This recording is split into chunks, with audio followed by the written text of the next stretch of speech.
Estamos en el proyecto de divulgación de las artes plásticas y historia del arte, Arte Activo.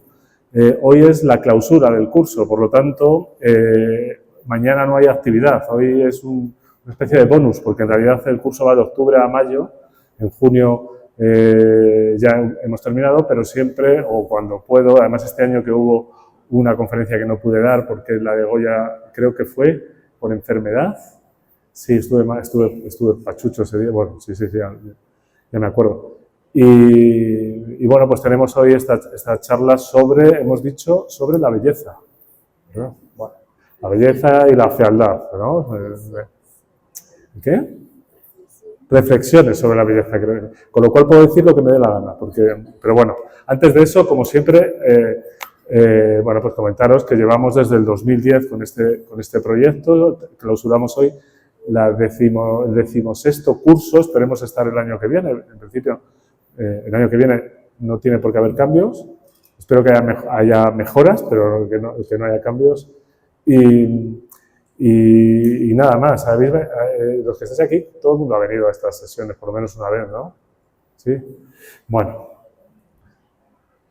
Y como es la clausura, primero, lo siento mucho, os tenéis que aguantar aquí el tirón, pero voy a hacer un pequeño resumen de lo que hemos hecho durante el curso. Me faltan fotos porque este curso para mí ha sido un desastre en varios sentidos. En el sentido de salud, que te sube y baja y un poco, pero nada grave. En el sentido tecnológico, que las grabaciones y las fotos, he perdido fotos en el móvil, he perdido vídeos, bueno, ha sido un poco rollo, por eso vais a ver que siempre tengo registrado toda la información en los talleres.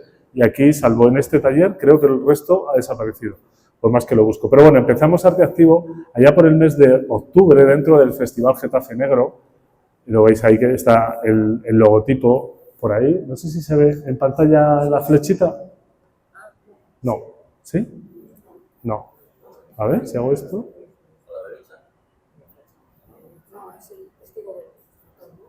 A ver. Ahora sí, ¿no? Buah, ya con esto. No hace falta ni que me levante. Me acuerdo yo cuando usábamos proyector y con la sombra del proyector señalabas, que eso me encantaba. Di un curso una vez en el Museo Thyssen y claro, hablaba con los cuadros originales. Y yo muchas veces, para explicar cosas, ponía el dedo delante del cuadro, pero no había sombra, porque no era una proyección, era el cuadro original. Y hacía el ridículo, porque decía, este señor, ¿qué hace con la mano? No había sombra por ningún sitio. Bueno, pues empezamos dentro del Festival Getafe Negro, que estuvo dedicado a la literatura nórdica y no sé si noruega, ahora no recuerdo bien, pero utilizamos a Edvard Munch para hablar un poco de esa pintura representativa del arte escandinavo y toda esa introducción al expresionismo. Ahí veis en el lado izquierdo, pues veis que hay una fotito un fragmento, está un poco borrosa, de los alumnos en el taller que hicimos. Incluso aquí se ve pues la pizarra donde voy explicando, porque en ese taller hicimos una transición desde incluyendo la formación de Edvard Munch, es decir, empezamos desde el postimpresionismo, que es donde se va a formar él, hasta llegar al lenguaje expresionista, que es el comienzo o el motor de arranque de las vanguardias. Entonces, Munch va a ser uno de los artistas referenciales del siglo XX, posiblemente del XXI, porque estoy viendo este cuadro del Grito, que es tan reconocible, y me estoy acordando de mi admirada Miriam Kahn, esta artista, no sé si es finlandesa, de la que he hablado en clase muchas veces, que tiene 76 años y que utiliza el mismo lenguaje y es una artista absolutamente contemporánea. Entonces, bueno, pues estuvimos viendo eso. Al mes siguiente, en noviembre, perdón, en noviembre dimos un repaso al arte urbano. Además, a mí esta charla no me resultó complicada porque me he tirado 6 meses trabajando sobre este tema desde el punto de vista teórico. Yo he hecho alguna cosita en graffiti, pero sobre todo desde el punto de vista teórico, hablando del origen del arte urbano a través del graffiti, cuando el graffiti se convierte en arte que en vez de ser arte en el espacio público, es arte público, que eso es muy diferente, ¿no? Tenéis en Juan de la Cierva, en el Polideportivo, un graffiti hecho por Suso 33. ¿Suso 33 es el número 33? Sí, ¿no? Suso 33. Suso es uno de los grandes grafiteros. Es que hace poco he visto que ha hecho una intervención, no sé dónde, y en directo.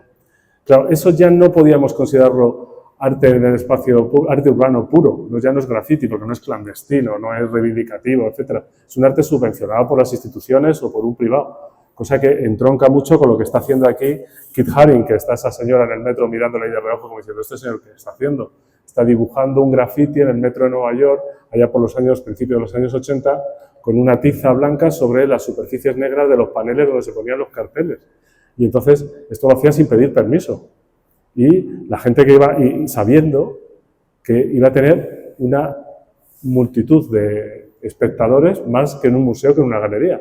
Porque todo el que iba a coger el metro se encontraba con los dibujos de Haring, pero también sabiendo que le podían detener. De hecho, le detuvieron varias veces, etc. Hasta que esto llega a ser una corriente tan extendida en Nueva York, fundamentalmente en Nueva York y Los Ángeles, que el mercado del arte se empieza a interesar por ellos y se convierte, lo que era el famoso street art, se convierte en arte, en el espacio, arte público, ya arte subvencionado para tenerlos controlados. No obstante, a pesar de esto, todavía existen grafiteros que nos tocan las narices, ¿no? Que hacen el grafiti ahí en la pared o que ponen lo que les da la gana, ¿no? y nos puede molestar, pero no deja de ser una representación artística resultado de nuestro tiempo. El grafiti empieza casi en las cavernas, un poquito después. Bueno, en las cavernas podríamos hablar, ¿verdad? De arte grafitero. Bueno, pues estuvimos hablando de eso y luego ya no recuerdo qué hicimos. Si hubo una visita al museo, porque no lo tengo aquí, y yo he hecho tantas cosas este año que ya no me acuerdo. Sé que no hubo taller, pero no sé lo que hicimos. Al mes siguiente estuvimos hablando de Goya, ¿verdad? Todos estuvisteis en la conferencia sobre Goya. Nadie estuvo, porque ahí estuve enfermo, me pasó como a Goya, pero yo me he perdido el oído, por fortuna. Y bueno, yo lo que pasa es que no... el día de esta charla, os tengo que confesar, que lo hubiese dado mejor desde el baño que desde aquí arriba. Entonces, mejor que no darla. Esta la tenemos para el curso que viene. Goya, y además es una charla que se llama Goya y los expresionistas, porque se podría considerar al maestro Goya como el primero de los artistas expresionistas. Realmente, la pintura de Goya, y aquí voy a decir una pequeña burrada, pero empieza a ser potente, empieza a ser punto de inflexión de las artes a partir de su entramado expresionista, a partir de cuando se olvida un poco del encargante y se deja llevar por las vísceras, por lo que le sale del estómago o de su estado anímico. Y entonces, con las pinturas negras, de repente nos damos cuenta que es un señor absolutamente moderno. O sea, cualquier mural de la Quinta del Sordo, que están ahora en el Museo del Prado, se podría poner en cualquier feria de arte contemporáneo y si no tiene la cartela de Goya, nadie le chirriaría. Es decir, si cogemos un Velázquez, y es Velázquez, admirado Velázquez, pero si lo cogemos y lo ponéis en una galería de arte contemporáneo o en Arco Madrid o en Art Basel y pones un Velázquez, la gente dice, ostras, esto, qué bueno es este pintor, pero esto está fuera de sitio. Sin embargo, con las pinturas negras de Goya es que funcionarían ahora perfectamente. O sea, es precursor absoluto de lo que luego se va a llamar expresionismo y lo que posteriormente se va a llamar el neoexpresionismo figurativo en la actualidad prácticamente, que se sigue trabajando. Bueno, pues supongo que el curso que viene, posiblemente al principio, o ya veré cuándo, pues daré la charla sobre Goya, porque es una charla que he dado algunas veces, que muchos conocéis la obra de Goya de todas formas, pero enlazo con el arte contemporáneo y además es que no lo tengo grabada, entonces ya, así ya voy teniendo la documentación hecha. Bueno, pues esto fue en diciembre, que no fue. Y después hablamos de la danza del color, de Henri Matisse, ¿verdad? Henri Matisse, como el gran maestro fauvista de la alteración del color. Fijaos el paso de la pintura posbarroca con Goya a la pintura colorista, fauvista, después de los pintores simbolistas de Matisse. Bueno, pues estuvimos viendo un poco su recorrido, su formación y la incidencia que va a tener Matisse. Pensad que la pintura actual, además lo hicimos porque hubo una exposición en CaixaForum, me parece, sobre Matisse, que estaba muy bien, y veíamos perfectamente el recorrido del gran maestro francés. La gran rivalidad del siglo XX en las artes, en la pintura, fue Matisse con Picasso. Es curioso esta rivalidad tan fuerte que van a hablar los historiadores y los biógrafos, etcétera, la gran rivalidad que no la va a ganar ni Matisse ni Picasso, la va a ganar Marcel Duchamp. que es muy curioso, porque la pintura no va a ir hacia el expresionismo grave y lineal de Picasso, ni a la bondad del colorismo y el cromatismo de Matisse, sino que se va a ir por otro sitio, se va a ir hacia el conceptualismo. Entonces, cuando aparece en esta época un señor que coge un urinario y lo pone encima de un pedestal y lo expone en una sala de exposiciones, se va a convertir en el artista más influyente de todo el arte actual. Es muy curioso esto. Es muy curioso eso. O sea, la gran rivalidad, los dos que se dieron puñetazos en el mercado del arte por prevalecer en la pintura, y finalmente la obra más influyente para la crítica histórica del siglo XX va a ser el urinario famoso de Marcel Duchamp. Bueno, pues estuvimos hablando de eso y hicimos un taller sobre pintura fauvista. No tengo fotos aquí, es una lástima, porque el uso de los colores de manera estético-simbólica, es decir, los pongo porque me da la gana o porque quiero que signifiquen algo, que es lo que hace Matisse, aunque él tira más hacia lo estético, hacia lo compositivo, es divertidísimo en los talleres, porque el planteamiento del taller es muy sencillo. A los alumnos les puedes hacer algo mimético, de lo que hablaremos después, copia esto, pero ahora altera los colores. Entonces tienes dos premisas, o con una norma o sin norma. Generalmente sin norma es lo más complicado para los alumnos, porque dices, ostras, ¿y ahora qué hago? Si este señor no me pone pautas, ¿ahora qué hago? ¿Hago el jarrón? ¿Cómo lo hago? Al final acabas copiando la realidad. Pero se puede jugar, por ejemplo, con los colores complementarios, es decir, pues tienes este modelo aquí y tienes que colorearlo, entre comillas, con los colores complementarios a los reales. Entonces, tienes un cielo azul, pues lo tienes que poner con su color complementario, que sería el rojo. ¿Lo veis? Entonces, esto va a generar dos cosas. Un shock en el proceso y también una comprensión de lo que es una obra de arte. Una pieza artística realmente es una ficción, a diferencia de las ideas platónicas, de la mímesis, o las de Alberti, de la ventana a la que me asomo para que parezca real. No, es una ficción. Los cuadros que tiene aquí Moisés en esta exposición, que trabaja sobre la naturaleza, son cuadros que, desde el punto de vista compositivo, se saltan los fundamentos de la perspectiva, por ejemplo. Dejan de ser veraces. Utiliza en algunos casos, veis este cuadro que tengo aquí, en algunos casos sí que hay una sensación de profundidad, pero no se ajustan a lo real. ¿Lo veis?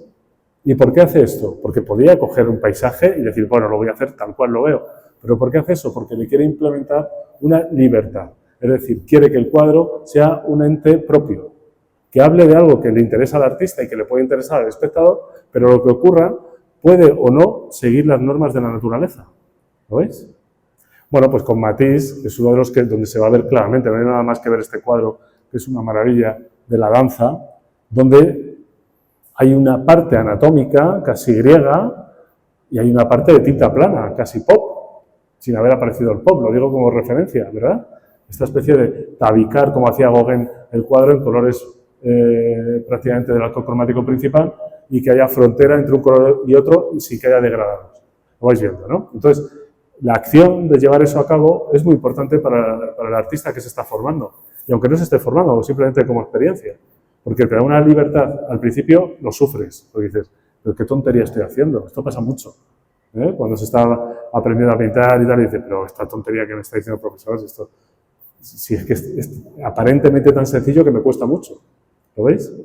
Y sin embargo, al final acabamos entrando, aunque es Matisse, en las redes de Picasso cuando dijo, llevo 80 años para pintar como un niño, que es justamente lo difícil. Bueno, pues de esto estuvimos hablando en enero. Y en febrero adelanté la charla que suelo dar sobre arco. Sabéis que llevo 20 años trabajando en arco como especialista en arte contemporáneo y dimos una especie de preparación a Arco Madrid con unas pequeñas normas para entender el arte contemporáneo. Entonces hay que contextualizar muy bien qué es el arte contemporáneo también, porque el arte contemporáneo es el que ocurre cuando el artista está vivo, ¿no? por decirlo así. Porque luego ves ferias de arte contemporáneo en los que hay artistas que han muerto ya, pero tienen incidencia en el mercado actual, como puede ser, como decía hace un momento, el propio Picasso, Matisse, todavía están en las ferias de arte contemporáneo y Picasso murió en el 73. Entonces ya ha pasado un tiempo como para registrarle como contemporáneo. Por eso los especialistas hacen una diferencia entre arte contemporáneo, arte emergente y arte actual. Fijaos, ya es hilar muy fino. pero cuando estamos hablando en un sitio en el que hay obras de todo tipo dentro de esos parámetros que pueden ir de los años 60 del siglo XX a la actualidad, pues al final tenemos que hacer esa diferencia entre clásicos contemporáneos, arte contemporáneo, arte actual y arte emergente, ¿no? Lo cual hace que todo sea muy preciso. Pero para el mercado del arte, que es de lo que hablamos en esta conferencia también, es muy importante esa diferenciación. Porque claro, un clásico contemporáneo es un valor seguro. Es decir, si tú te compras un cuadro de un clásico contemporáneo, vas a ganar dinero seguro. El único problema es que tiene que ser de Picasso, o de Matisse, o de Rodin. Bueno, Rodin no, pero... Entonces, ¿qué es lo que ocurre? Que es un valor seguro porque es carísimo. Pero sin embargo dices, no, pero yo quiero invertir en arte y puedo buscar en el arte emergente, que va a ser baratísimo, y a lo mejor dentro de 40 años este chico se ha convertido o chica en Picasso o Miriam Khan, por ejemplo. ¿Lo veis? Entonces, dentro del mercado es muy importante tener esas diferenciaciones. Luego también es verdad que a los historiadores les gusta mucho etiquetarlo todo. Entonces necesitan, cuando tienen un complejo tan heterogéneo como es el arte contemporáneo actual, pues tienen que para poner etiquetas es muy difícil, porque ya no existen los movimientos artísticos en la actualidad. Es decir, ya no podemos hablar de que ahora mismo el movimiento artístico que se lleva es el impresionismo, o el futurismo, o el fauvismo, o el land art, por ejemplo. No, ahora mismo lo que hay son marcas, porque estamos impregnados por el mercado. Entonces ahora la gente habla de autores. ¿Quién se ha muerto hace poco? Pues David Hockney, con todo el dolor de mi corazón. Y David Hockney es uno de los máximos exponentes de la pintura pop. Pero realmente David Hockney al final era David Hockney. Y esto es coherente con la famosa frase de Mark Rothko: la gente ya no quiere un cuadro mío, lo que quiere es un Mark Rothko. Y esa es la mejor forma de explicar cómo es el panorama del arte contemporáneo o del mercado del arte contemporáneo. ¿Vale? Bueno, pues estuvimos hablando de eso y luego fuimos a ver la exposición al Premio Generaciones 2025 ¿veis? Sí. 2025 en Casa Encendida, que lleva 25 ediciones además, viendo artistas emergentes en este caso, ¿verdad? De hecho, luego conocisteis a algunas de las artistas que hay allí. Vimos una exposición muy ecléctica y que también nos explica muy bien cómo es el arte contemporáneo, que es cómo ahora los famosos concursos de pintura, cada vez están más en desuso y lo que se valora o se premia son los proyectos artísticos. Y esta es la orientación que tienen ahora las universidades, que van abandonando lo técnico y se van yendo hacia el concepto y hacia el proyecto artístico. Entonces, en el Premio Generaciones, que es un premio que da Casa Encendida desde hace 25 años, artistas menores de 35 años, no premian la pieza, sino que entregan un dossier sobre qué van a trabajar, que es lo que es un proyecto artístico. Y cuando lo ven, seleccionan y dicen, pues este, que cogen a 10, pues les vamos a dar una beca para que durante un año, de 10.000 euros, para que durante un año desarrollen esa idea, fijaos. Y luego vemos la pieza. Y luego ahí el jurado se la juega mucho. Esto tiene un problema, bueno, estoy grabando, pero no importa. Esto tiene un problema, que es que cada vez más estas instituciones le dan más presencia al comisario y al organizador más que al artista.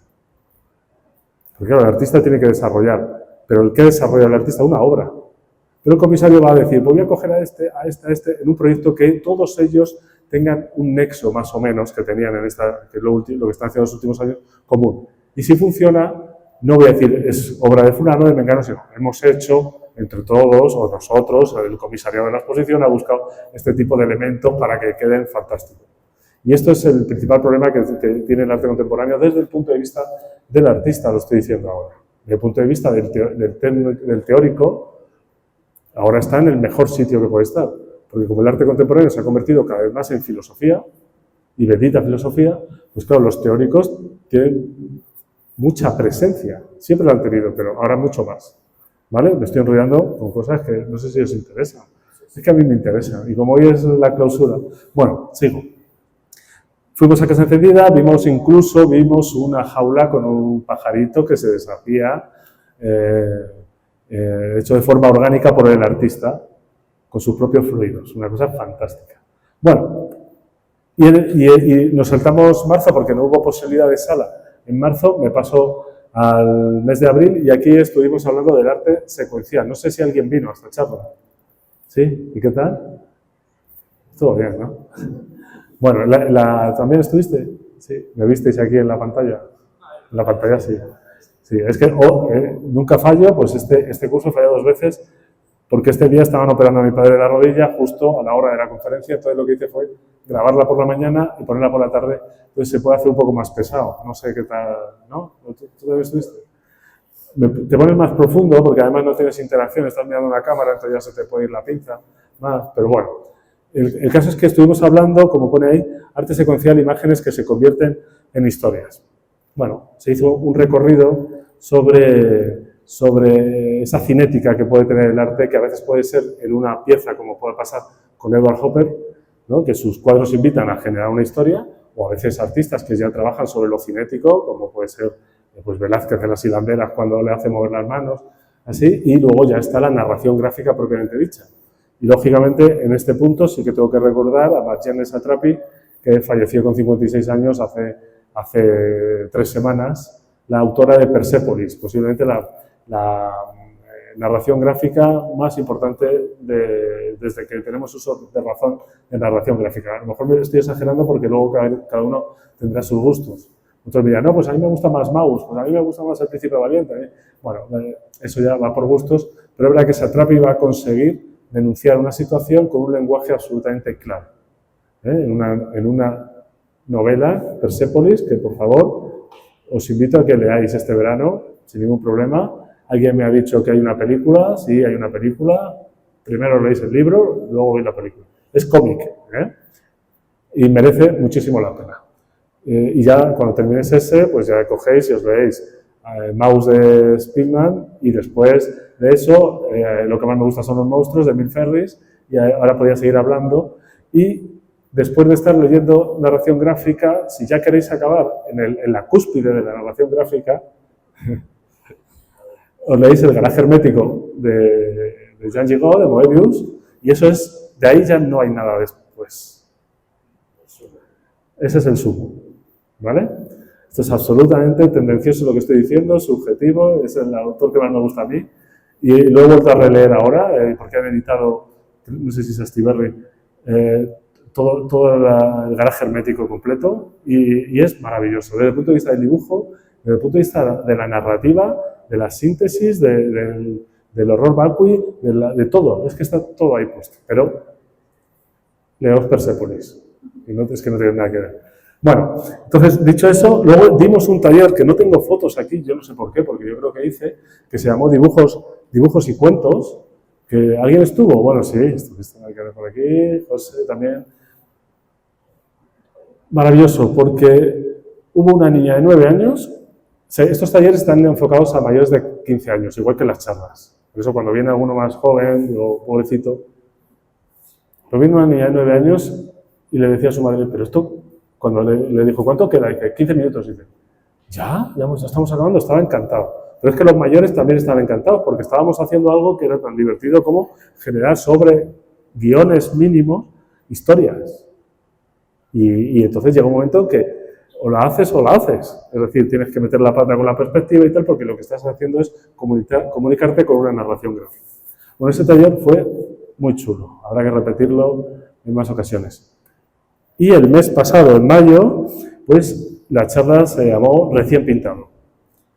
Bueno, pues fijaos, qué curioso que tenemos aquí a David Hockney, que falleció hace la semana pasada. El gran maestro de pop art, con 88 años, no el pop art. Es que Hockney es mucho más que el pop art. El pop art es Warhol o Lichtenstein, o incluso Alex Katz. Pero Hockney es un tipo que, como le pasa a William Kentridge, que pinta, dibuja, fotografía, hizo algo de cine, escribe e investiga. Es decir, tiene todos esos parámetros casi renacentistas. Lo hizo todo y tuvo una fuerte influencia de Picasso antes que del propio pop puro y duro, que también, el movimiento queer y todo lo que queramos. Pero sobre todo es un tío que investiga. Tiene un manual que no recuerdo ahora el nombre, creo que es El arte secreto, ¿no? Puede ser El arte secreto o algo así, donde investiga sobre precisamente la reproducción de los grandes maestros y cómo pueden llegar a tener resultados tan realistas. Entonces empieza a investigar en la aparición de la cámara oscura, el uso de los espejos, etcétera, etcétera, y es fantástico, y lo tiene en formato libro y en formato documental, por si alguien quiere ver. Creo que es El arte secreto, pero no me acuerdo ahora. Bueno, Hockney es maravilloso. Yo tengo que decir que me dedico a esto en gran medida por culpa de este señor que está ahí de espaldas, pintando, el cual nunca tuvo conocimiento de mí, lógicamente, en su vida, ni por asomo, pero creo que yo tenía 12 o 13 años y vi una exposición de fotografía en la Caixa, en la sala de exposición de la Caixa, cuando estaba enfrente del Hotel Miguel Ángel. O sea, estamos hablando de hace 40 años o más de 40 años, que iba con mis padres, que mi padre siempre ha sido muy aficionado a la fotografía y los domingos nos íbamos a Madrid a ver exposiciones y casi siempre eran de foto, y aluciné con el sentido cubista de la fotografía, porque Hockney cogía la Polaroid y empezaba a hacer fotos fragmentadas, hasta prácticamente haciendo una panorámica total hasta llegar hasta sus pies, y luego lo componía. De forma que iba consiguiendo que en el resultado final, ese efecto cubista de atrapar el tiempo. Imaginaos a alguien que está nadando en una piscina y Hockney empieza a hacer la foto y claro, el nadador sigue nadando indiferente de las fotos que está haciendo Hockney. Y entonces en el resultado final vemos la piscina completa, pero vemos al nadador que va pasando de un fotograma a otro, dando todo ese movimiento. Y a mí me explotó la cabeza con esa exposición. Y dije, yo quiero hacer lo que hace este señor.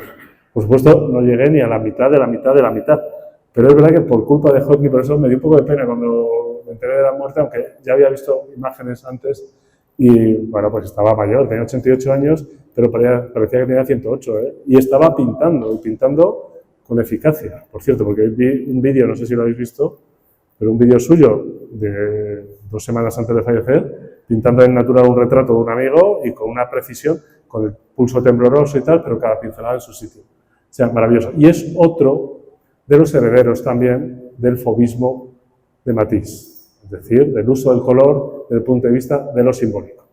Bueno, ahí tenéis una foto, que esta foto es verdadera, pero es falsa, porque no es de este año, pero como es en el Reina Sofía, lo he puesto porque no he encontrado tampoco fotos, y estuvimos en el Reina viendo un poco de todo, porque vimos a Aurelia Muñoz con las piezas textiles, luego subimos a ver la segunda planta y un poco el recorrido de la pintura surrealista, cubista, etcétera, hasta llegar al Guernica. Yo me confundí en la guía y empezamos al revés, ¿no? Y empezamos por el Guernica porque entramos por Nouvel, pero dio igual, y al final acabamos subiendo a la 4ª planta para ver un poco, en parte vimos, porque no da tiempo tanto, la revisión que ha hecho el Museo del Prado, el Reina Sofía, sobre la pintura, las piezas artísticas que tiene el Reina desde el año 75 hasta la actualidad. Nos han reordenado todas esas salas y está mejor de lo que me esperaba, porque había leído bastantes críticas a favor y en contra, pero las en contra eran de gente de la que me fío. Y entonces iba yo un poco, pero no, me gustó bastante. Y nada más, este ha sido el recorrido, ya os podéis ir. Esto ha sido el arte activo hasta mayo. Y hoy clausuramos hablando sobre la belleza. Bueno, lo de la belleza es una excusa para hablar de lo que me da a mí la gana, como he dicho antes. Si alguien quiere contar algo sobre la belleza mientras bebo, lo podéis hacer. ¿Nadie? Silencio incómodo. Bueno, pues reflexión sobre la belleza. Tenemos ahí a una pieza un fragmento de Botticelli, ¿verdad?, de la primavera, donde ya desde un principio podríamos decir que esta imagen es bella, ¿no? Sí, ¿he dicho la primavera? No, es bella. El nacimiento de Venus, gracias. Mira, ¿veis cómo sí tenéis que hablar? Sobre el nacimiento de Venus. Esta imagen se podría decir que es bella. ¿Sí? ¿Todo el mundo está de acuerdo? Me ha parecido, ostras, pues el careto. Imaginaos por un momento que esta mujer estuviese sentada aquí, con esos rasgos. Sería, cuando menos, inquietante.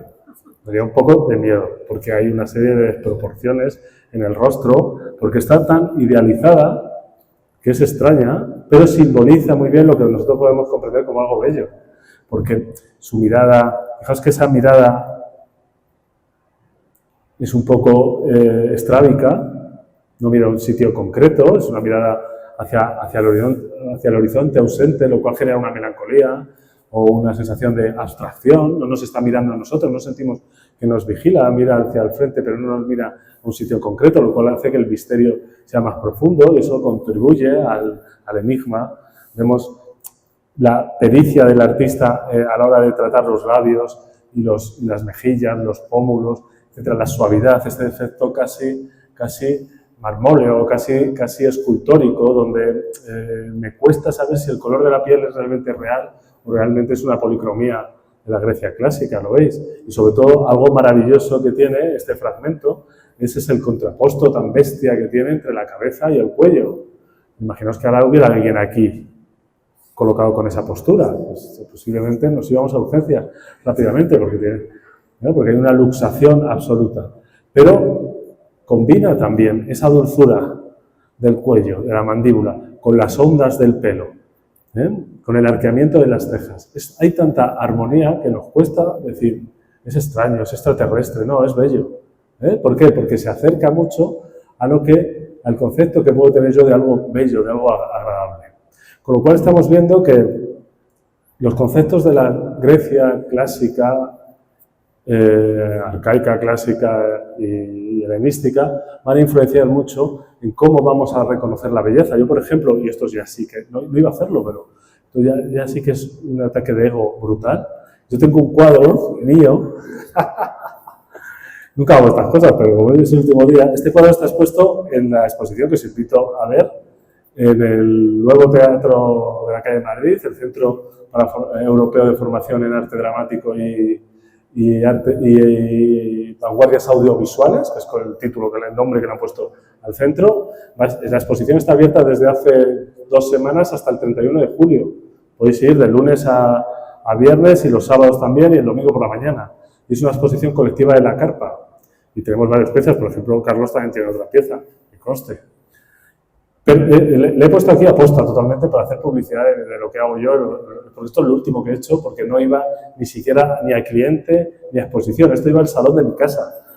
Y como tenían prisa, digo, bueno, pues rematé el cuadro y luego me di cuenta que me servía muy bien porque este cuadro que se llama El peso del tiempo, veis ahí a las cariátides, ¿verdad? Y la reflexión fundamental que pretende el autor hacer, que no lo consigue, pero que pretende, es precisamente dar esa presencia a la cultura grecia a través del concepto columna. La columna es algo que sirve para sujetar las cosas. Sí, me lo ha contado y muchas veces además. Y no solo me lo ha contado, sino que hemos discutido mucho sobre este tema. Ayer estuvimos hablando además con niños de Escolapios. Yo me pasé un momento, les expliqué el cuadro, se quedaron allí diciendo, pues muy bien, y a otra cosa. Pero a lo que voy es a la presencia que tiene la cultura griega, la cultura occidental, incluso la cultura contemporánea. No solo en el concepto de belleza, sino en las estructuras sociopolíticas. Es decir, todo esto viene de Grecia. Y en Grecia es donde se van a marcar las pautas y donde por primera vez va a haber una idea del arte, de qué es el arte y de qué es la belleza. Porque para los griegos, sobre todo desde el punto de vista platónico, en la filosofía platónica, pero también la aristotélica, el arte tiene como objeto generar belleza. Es decir, lo que no es bello no pertenece al mundo artístico. Desde el punto de vista de Grecia, claro, en nuestra cultura contemporánea el arte es mucho más que simplemente lo bello. O quizá hemos cambiado a otro término y lo hemos llamado belleza subjetiva. Es decir, claro, un griego decía, esto es bello, lo ha hecho un artista. Pero, ¿y cómo se mide eso? ¿Verdad? Entonces sí que va a haber unos parámetros para medir la belleza. Cosa que ahora ya no, porque el término de lo subjetivo ahora está presente. Además es que hay una frase terrible en la historia del arte contemporáneo, que es esta, no sé si os suena el señor que sale ahí en la imagen, lo he traducido abajo, es Joe Cocker, y dice You are so beautiful, es una canción, no sé si os suena, no, yo canto fatal, y ahí está Cocker, es decir, tú eres tan bella, ¿eh? Y lo remata el tío canalla, para mí es el peor piropo de la historia del arte, de la historia de la sociología, to me. Tú eres tan bella para mí.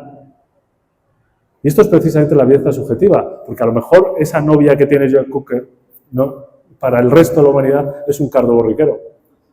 ¿Lo veis?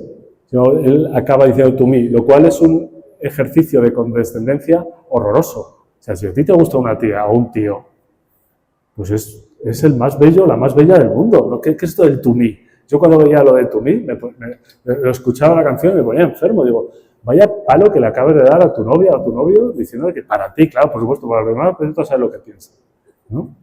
Pero es verdad que nos explica muy bien lo que ocurre dentro del arte contemporáneo. En el arte actual, el concepto de belleza puede ser subjetivo, no tiene que ser canónico, no tiene que ser unas medidas que nos van a decir si esto es simétrico, si es armónico, no. Es si me lleva a mí una reflexión. Entonces, si a mí una persona me interesa mucho, puede ser muy bella para mí, pero a lo mejor a otro dice, joder, qué tío más pesado este señor, ¿por qué no se calla? ¿Lo veis? Entonces, lo que pasa es que, por favor, yo os pido que no le digáis a nadie que eres muy bello para mí. Es como cuando te dice, tienes un hermano o una hermana, te presenta a la novia y dice, bueno, si a ti te gusta, a mí me gusta. Eso es lo peor del mundo, ¿verdad? Bueno, pues así. Pues, ¿qué va a ocurrir? Que luego este concepto de belleza, dentro del mercado del arte contemporáneo, se va, entre comillas, a distorsionar. Es decir, a veces consideramos algo bello por el valor de mercado. Y esto es terrible, pero es el signo de nuestros tiempos. Yo en Arco he hecho algunas visitas guiadas y recuerdo una con 4 personas, de las cuales 2 eran famosas, no voy a decir quiénes. No voy a decirlo, porque además eran ajenos al mundo del arte, es decir, les habían invitado a ir a Arco, les ponían un señor que se lo explica, bueno, pues ahí aguantábamos y tal. De hecho, hubo un señor que de estas 4 personas, un señor que se apoyó en una escultura de Baltasar Lobo, creo que fue allí, mientras escuchaba y yo me estaba poniendo malísimo. Digo, o sea, eran ajenos al mundo del arte, pero les parecía bonito. Ellos hablaban de la palabra bonita, no decían bello, cuando les decían los precios.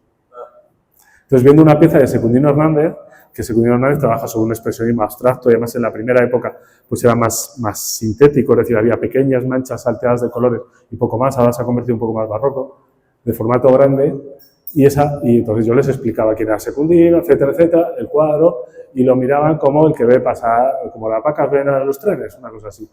Pero yo ya me di cuenta que en cuanto se giraban un poco para distraerse con cualquier cosa, yo decía, bueno, y deciros que esta pieza se vendió ayer precisamente, el galerista nos comentó, por 125.000 euros. Y ya de repente, uy, pues la verdad es que es bonito este cuadro. ¿Lo veis? Entonces este concepto de la belleza en el arte contemporáneo puede estar un poco enmascarada. Y también es cierto, que ayer lo hablábamos en clase, que lo decía Pedro, que el concepto de belleza canónico que tenemos ahora también está un poco distorsionado por el paso del tiempo. El paso del tiempo es uno de los parámetros fundamentales para considerar una obra artística. No es lo mismo la edad. Una persona puede estar en plenitud física y ser muy bella, y un anciano puede estar en decrepitud. Entonces, desde el punto de vista platónico, el anciano no puede ser bello, pero nosotros desde la visión contemporánea, una mirada de un señor que nos pueda parecer interesante, nos puede parecer bella, porque refleja el paso del tiempo. ¿Lo veis? Pues entonces, ¿qué ocurre con el estatuario griego? Que en origen, y lo hablábamos ayer, gran parte de él estaba policromado. Les pintaban hasta las pupilas. Y ahora nosotros pensamos en la Venus, y si te la imaginas con los ojos pintados, es terrible. Entonces también hemos hecho una especie de distorsión de ese concepto de belleza. Lo que está muy claro es que la belleza en el arte es absolutamente subjetiva. ¿A vosotros qué os parece este vaso de agua? ¿Que está medio lleno o que está medio vacío? Depende de la sed que tengamos, ¿verdad? Entonces, algunos dirán vaso medio lleno o vaso medio vacío. Esto es una pieza de Wilfredo Prieto, que estuvo expuesta en Arco. No voy a decir el precio para que no digáis, ¡ay, qué bonita es! y que causó sensación, entre otras cosas, porque mucha gente se enfadaba porque dice, este señor ha puesto medio vaso, vacío o lleno. Entonces, ¿qué es lo que están haciendo aquí estos artistas conceptuales? Reivindicando que el concepto de belleza ya no sea canónico, ni siquiera estético, ni siquiera físico, sino que te lleve a una reflexión subjetiva. Entonces, lo que está haciendo es reflexionar sobre cómo está este vaso. Lo hace con sentido del humor y lo hace de una forma absolutamente simplista desde el punto de vista técnico, pero sí muy desarrollada desde el punto de vista conceptual. Porque aunque no lo creáis, este señor, para llegar a esta conclusión, lo que ha hecho es investigar, pensar, ¿cómo puedo generar un shock en el espectador cuando ve esta pieza? Tampoco es muy original, porque ya Marcel Duchamp, como hemos dicho, ya lo hacía. Y después de Marcel Duchamp, muchos otros a través de la descontextualización. Este vaso medio lleno, medio vacío, en un restaurante puesto en una mesa, no nos llama la atención porque está para lo que sirve. Sin embargo, aquí se convierte en algo para la reflexión. Y ahí puede radicar parte de la belleza contemporánea. No sé si esto se entiende. ¿Os gusta el vaso? Qué bonito, ¿no? Pues yo creo que sí. No, no era muy caro. Eran 22.000 euros. Entonces, ahora, ¿qué ocurre? Depende de tu posición, te puede parecer más vacío o más lleno. Te puede parecer más feo o más bonito, porque claro, ostras, 22.000 euros por medio vaso, o bueno, el vaso está completo, que además luego lo tienes que llenar tú, porque eso se evapora, y el artista no va a ir a casa. Es como el plátano de Mauricio Catalán, ¿verdad? Cada 7 días hay que cambiarlo, porque si no, eso no tiene sentido. Pero claro, lo que estamos comprando cuando compramos esto es la idea. Por supuesto, la explotación de la idea, pero sobre todo la idea. Y estoy hablando ya del arte conceptual. O sea, si tú te llevas las meninas, que no puedes, pero si la llevas, te compras el objeto. Aquí también te llevas el objeto, pero lo que tienes es el certificado de autenticidad y el dossier que dice que esa propiedad intelectual es tuya. La fotografía, bueno, esta no sé si la he cogido por internet o directamente la he hecho yo con el móvil, o sea que tampoco te creas que puede ser. Bueno, pues eso es a lo que voy, con esto de la capacidad de transformar lo cotidiano en algo, en un elemento de reflexión. Pero me voy a ir al origen, fijaos. Áuriga de Delfos y el Doríforo de Policleto, ¿verdad? Estamos en esa belleza que se va a basar en las matemáticas. Antes estábamos hablando de, ya no me acuerdo del término, de la mímesis icástica. El arte para los griegos estaba destinado a producir belleza y había que definir qué era la belleza, ¿no? Esto es así.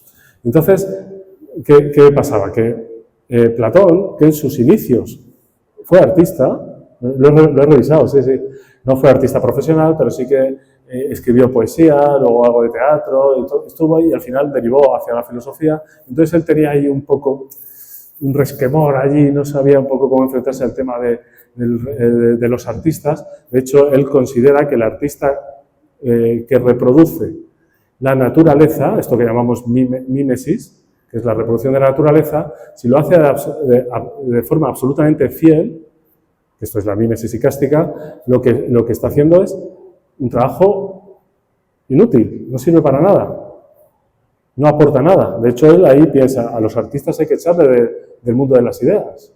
¿Por qué? Porque si algo ya existe, ¿qué sentido tiene volverlo a reproducir? Y además con un sentido material. Por ejemplo, el filósofo trabaja sobre ideas y habla sobre conclusiones, pero el artista reproduce un objeto, el vaso de Wilfredo, por ejemplo, lo reproduce a lapicero y es un objeto, es algo material, es algo tangible. Entonces eso a Platón no le gustaba en absoluto. Entonces él intentaba buscar una especie de justificación del acto artístico. Entonces, a través de esa búsqueda de la belleza. Y esa búsqueda de la belleza le va a llevar a diferentes reflexiones. Luego veremos algún ejemplo por aquí, pero por ejemplo la mímesis que decíamos antes de fantástica, que va a ser el referente del surrealismo, que es cuando coges dos objetos reales y los mezclas y aparece un objeto. Por ejemplo, un centauro. Pues tiene el torso humano, y el cuerpo y las piernas de caballo, ¿verdad? Se junta y genera una especie de monstruo. Claro, entonces se aleja del concepto de lo bello, porque se aleja del efecto natural de las cosas, ¿no? Es algo fantástico. Eso tampoco les llega a interesar. Entonces luego se dan cuenta, y luego Aristóteles va a darle otra vuelta de tuerca, que ahí está la mímesis selectiva. Es decir, puedo coger la realidad, estas dos piezas parecen naturales, a pesar de que le faltan trozos por el paso del tiempo, pero el auriga de Delfos o el oríforo de Policleto, pues tenemos allí que son naturales, ¿no? Pero hay una idealización.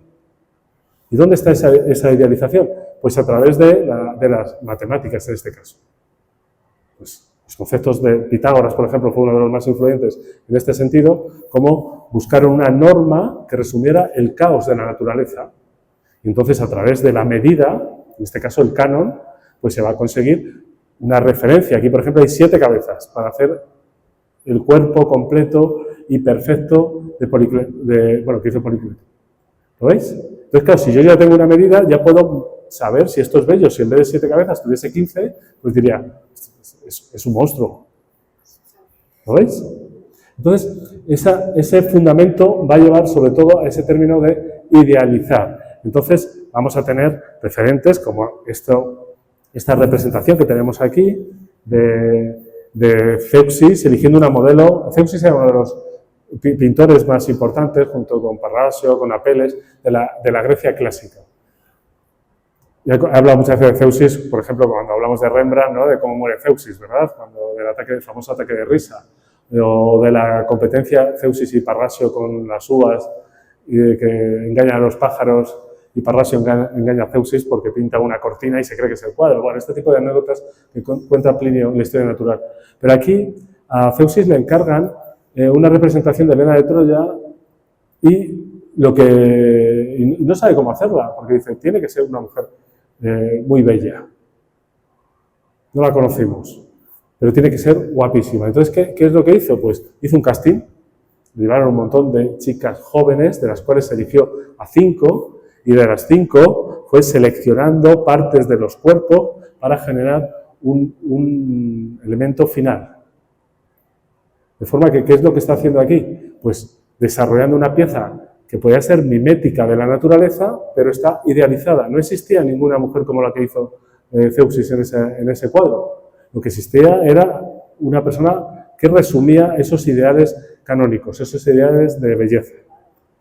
¿Sí? ¿Sí? ¿Tenéis mucho frío? Yo pensaba que era por interés, estáis todos así. Digo, fíjate que está en la concentración que hay, es el frío. Sí, es verdad que hace frío. Yo estoy así. Claro, estáis quedando heladas y helados ante este alarde de sabiduría que estáis siendo testigos ahora mismo, que es increíble. Bueno, también es cierto que aquí pasa una cosa con Policleto, con el Doríforo, donde la perfección de la belleza, el máximo exponente de la belleza, va a ser el cuerpo masculino. Hay autores como Carlos Sarrayer que dicen que no tenía nada que ver con el género. Yo lo dudo bastante esto. Lo decía por el elemento prismático, es decir, el prisma que genera el cuerpo masculino, a diferencia de la forma ovoide que puede ser el cuerpo femenino. Entonces, las formas geométricas regulares, como puede ser el cuadrado o el rectángulo, lo puedes quitar, ¿no? O bajar un poco, o subir. ¿Cómo se dice? Subir o bajar el aire acondicionado. Bueno, entonces, esto va a ser una constante en la historia del arte hasta que va a aparecer la Venus del Nido, a través de Praxíteles. Praxíteles es el gran artista griego que Plinio llega a decir que convierte el mármol en carne. Y a Praxíteles le encargan esta escultura, que esto por supuesto es una reproducción grecolatina, de una mujer para la isla de Nos.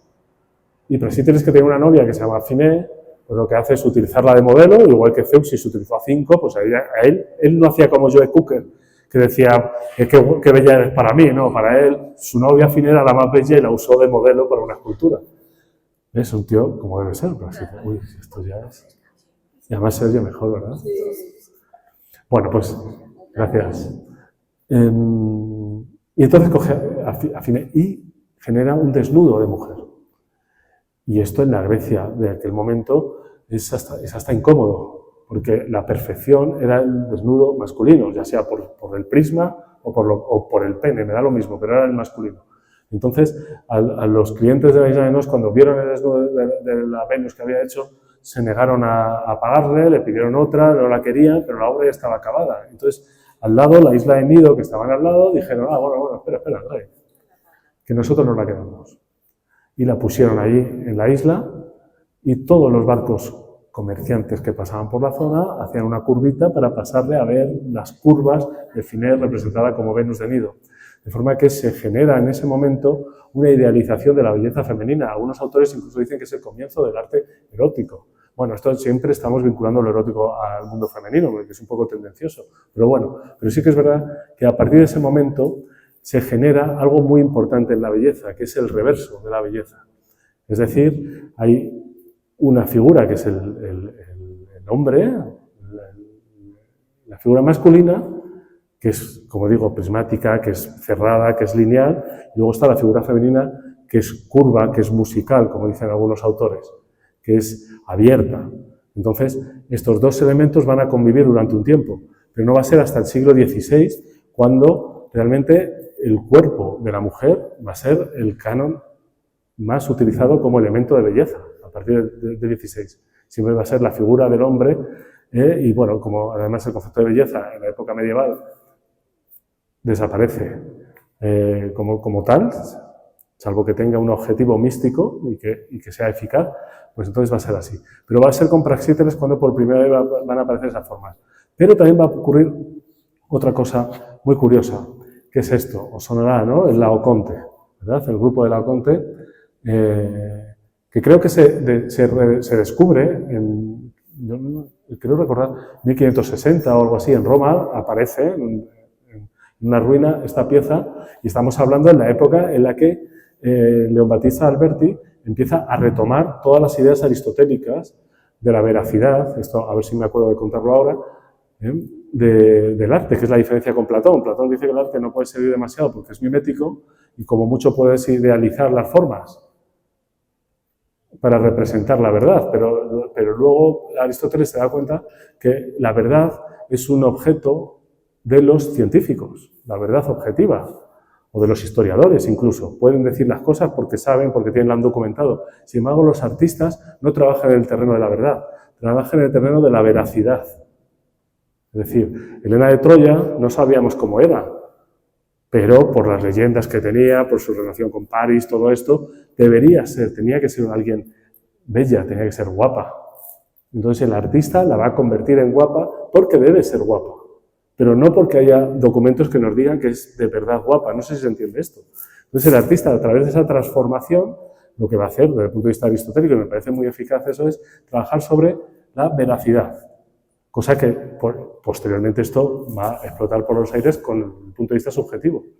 Pero lo veis, esto es muy interesante. Entonces aquí, ¿qué pasa cuando en el Renacimiento, esta pieza pertenece a la Grecia helenística, pero en el Renacimiento la descubren en 1560 y de repente Alberti, que estaba hablando de las proporciones, la armonía, el decoro, el equilibrio, la simetría como elemento fundamental de la representación artística para acercarse a la belleza, se encuentra con esta pieza que ni es simétrica, que está distorsionada, que es patética, ¿lo veis?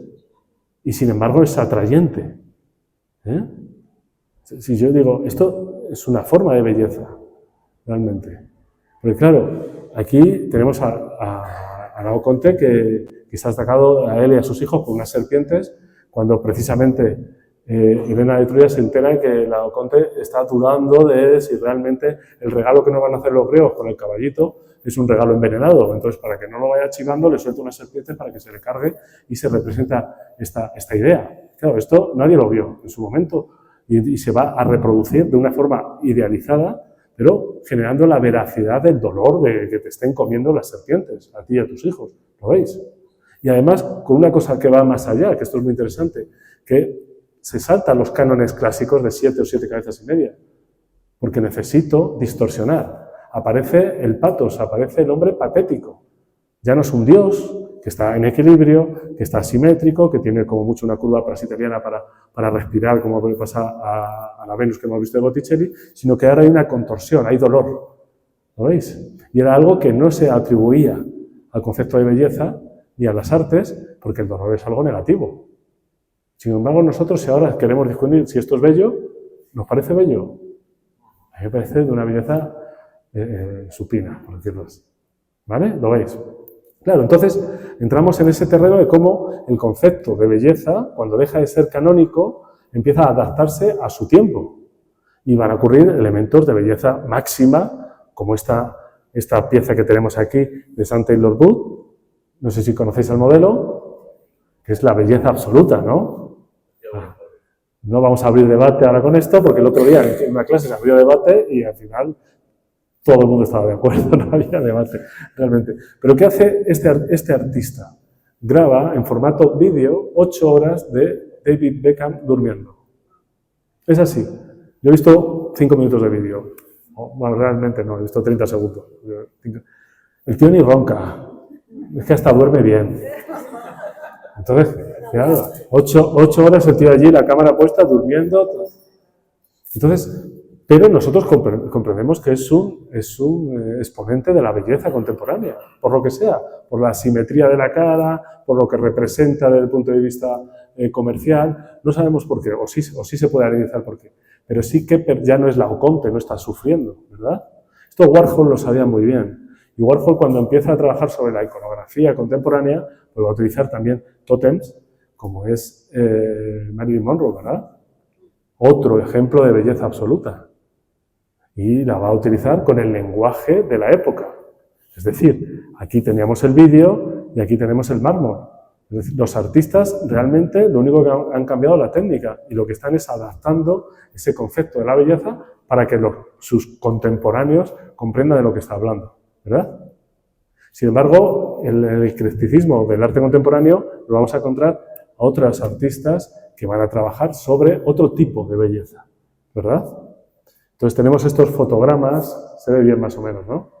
Tenemos estos fotogramas que están casi como si fuese una narración secuencial de Marina Abramovic. Entonces, realmente, estas son las fotos de un vídeo. Esto es un acto performativo grabado en vídeo y luego también extraído en estas fotos secuenciales. Y es una reflexión precisamente sobre la belleza.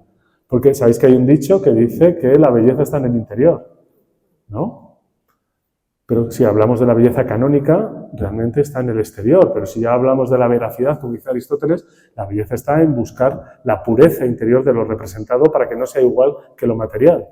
Entonces, este efecto de la belleza está en el interior es algo que nos ayuda mucho a sobrevivir, y sobre todo en el ámbito de la mujer. Entonces, Marina Abramovic aquí lo que está haciendo es peinarse con un cepillo, el pelo, ¿cómo se dice?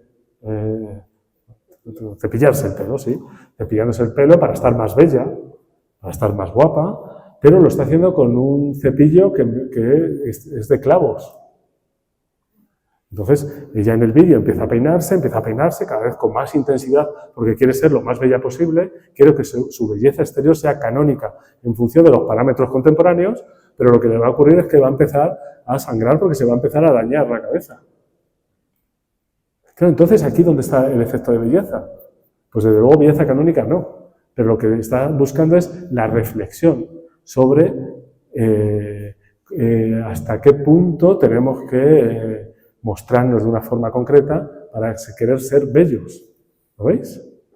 ¿Habéis visto a Beckham últimamente? Cómo está estirado, como tiene botos hasta en la coronilla.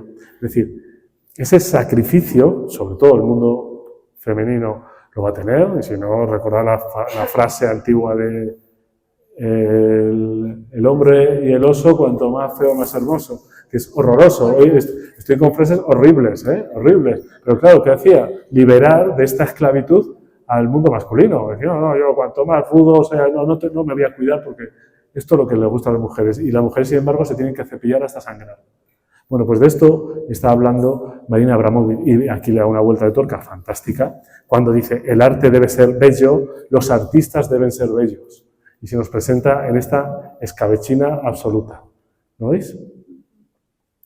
Entonces, claro, aquí hay una reflexión sobre el concepto de belleza canónico, el concepto de belleza estético, que genera un sacrificio tal con la presión de la cultura contemporánea, ya no hablo solo de las artes, las redes sociales, Instagram, la presión de la masa, todo esto que va a generar que tengamos que sufrir, porque el arte debe ser bello, como dicen los griegos, y los artistas también deben ser bellos porque se han convertido en marcas. Claro. Yo recuerdo en la Fundación Juan March hace muchos años, no sé si fue en los años 60, yo vi unas fotografías, ahí yo no había nacido todavía, pues todavía. Es que a lo mejor fue después. Pero unas fotos de Oskar Kokoschka, el expresionista, en una inauguración de una exposición, los cuadros de Kokoschka, que pertenecen al movimiento expresionista, eran absolutamente salvajes. No sé si habéis visto su obra, pero las figuras abigarradas, las manchas de color, bueno, estamos hablando de artistas que han reflexionado sobre los periodos de guerras, etc. Y Kokoschka estaba allí en la exposición vestido con un traje de corbata gris, con sus gafitas, que parecía casi un señor que pasaba por allí por casualidad, parecía casi, bueno, no voy a decir oficios para no molestar a nadie, no, pues por ahí iba a decir yo, pero bueno. Y sin embargo decías, ostras, ¿y este señor ha hecho estas barbaridades? Porque en esa época todavía el artista, yo creo que ocurre a partir de Picasso sobre todo, no se convierte en una marca, sino que es un señor que desarrolla una obra que trasciende a la figura del artista. Pero en el arte contemporáneo los artistas deben ser bellos, tienen que tener una historia, ya sea en Instagram o en su forma de actuar, o tienen que ser estrambóticos, o tienen que ir de artistas, ¿lo veis? Entonces esto va a hacer que todo el peso de la belleza contemporánea sea cada vez precisamente más pesado. Esto es uno de los grandes problemas del arte contemporáneo. Pero sin embargo, cuando te encuentras con personas como Marina Abramovic, que son marcas, pero además son capaces de hacer reflexión sobre esto y a nosotros llevarnos a ese estadio de pensar, ostras, el sufrimiento para la forma estética, ahí sí que son realmente eficaces. Bueno, continúo. ¿Qué tal vais? ¿Cómo voy yo? ¿Y 38 ya? Bueno, esto es un resumen de la belleza que no viene al cuento, es un índice de otra cosa que se me ha colado ahí. Igual antes se me ha colado la foto de un cuadro mío, que no sé por qué, pero me ha servido, y hay un índice de otra conferencia. Bueno, de esta conferencia realmente, pero desde el punto de vista histórico. Bueno, ahora voy a hacer una pequeña revisión un poco precisamente de esos elementos clásicos, como puede ser la mímesis, como tenemos aquí este cuadro de Richard Estes, que es un cuadro pintado al óleo, que es prácticamente fotográfico, ¿verdad? Estaríamos dentro de ese terreno de la reproducción de la naturaleza con absoluta fidelidad. De hecho, aquí no se llega a ver, pero por ahí en los cristales seguro que se le ve hasta reflejado a él, porque él hace una fotografía, luego con la fotografía proyecta en el lienzo, en algún sitio estará reflejado, ¿no? Sí, o por aquí debe estar. Bueno, y con la máxima pericia, con la máxima exactitud, hace esta reproducción. ¿Nos parece bello? Bueno, puede ser bello, a lo mejor te puede gustar o no, pero es verdad que es una labor esta del fotorrealismo que se acerca más al interés por la pericia técnica que por la emoción. A mí es verdad que los cuadros de Richard Estes no me emocionan demasiado, pero cuando los veo me llaman mucho la atención. Digo, ostras, este tío, ¿cómo es capaz de hacer hasta el máximo detalle? Está trabajando con la primera idea platónica de ese hiperrealismo o ese fotorrealismo. O cuando Juan Francisco Casas con el bolígrafo Bic dibuja estas figuras que parecen precisamente fotográficas, ¿verdad? En sus dibujos hay cierta coherencia en temática, ¿no? Hay una parte de sus dibujos que pertenecen a gente que está de fiesta, lo cual hace que sea todo muy lúdico. Entonces ese mensaje te puede interesar más o menos. Pero desde el punto de vista técnico lo que hace es reproducir a bolígrafo con el Boli Bic de forma absolutamente hiperrealista la forma, dándole materialidad. Y nos sorprende y nos puede gustar incluso mucho porque lo convierte en un objeto artístico. ¿Lo veis? Entonces estamos en este terreno de la mímesis, pero vamos, ya dentro del terreno de la mímesis tenemos también esta figura, ¿no? Este efecto, no efecto, es recién nacido, perdón. ¿Lo tenéis? Es feo, ¿verdad? Estaríamos dentro de ese reverso de la belleza o lo grotesco, ¿verdad? Pero claro, ¿por qué es feo? Si es la vida. O sea, cuando nace un bebé, todo el mundo está encantado y le saca parecidos y dice, ¡ay, qué mono es! Que está muy bien eso, lo del mono. Porque qué mono es una forma de no mojarse demasiado. Porque es difícil decir que es bello. Pero ¿qué hace Ron Mueck aquí? Trabajando sobre un bebé, que es además ese concepto del inicio de la vida. Lo que hace es alterar la escala. Esa escala del canon de Policleto lo altera porque de repente veis a esa chica que está viendo el modelo y está viendo que es gigante, con lo cual se genera un shock visual.